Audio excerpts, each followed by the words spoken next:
Passing through the checkpoint was supposed to bring the 17-year-old we're calling AZZAM closer to a future with hope. Instead, his family says Kurdish security forces in northern Iraq snatched any chance of that. He was arrested 8 months ago as the family was trying to cross into ERBIL to escape a tribal feud back home in Mosul. Security forces blindfolded, handcuffed, and hit him. When they slapped him, he had to say he joined ISIL for 3 days. The interrogator said it's not enough. If you don't confess to more, we'll hand you over to other security forces. My son was very young at the time and afraid. AZZAM is now serving a sentence for joining ISIL, here at the Reformatory for Females and Juveniles. His family says they managed to keep him out of reach of the armed group during its control of Mosul. And he's an innocent boy tortured into making a false confession.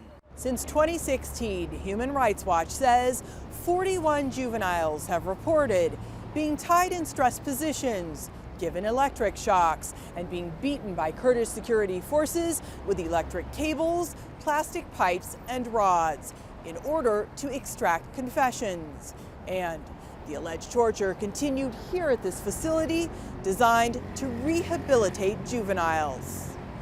We have thousands of those fighters who have confessed already they are ISIL members and fighters. I don't believe there is any need, there is any sort of advantage to take with a couple of children and make sure they have to be confessed under torture. So this is very much we reject.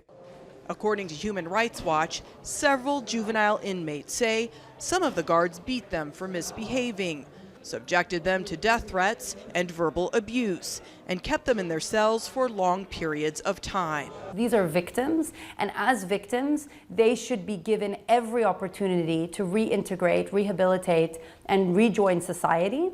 Although we were given access to interview inmates, there was no way to protect their identities from the staff.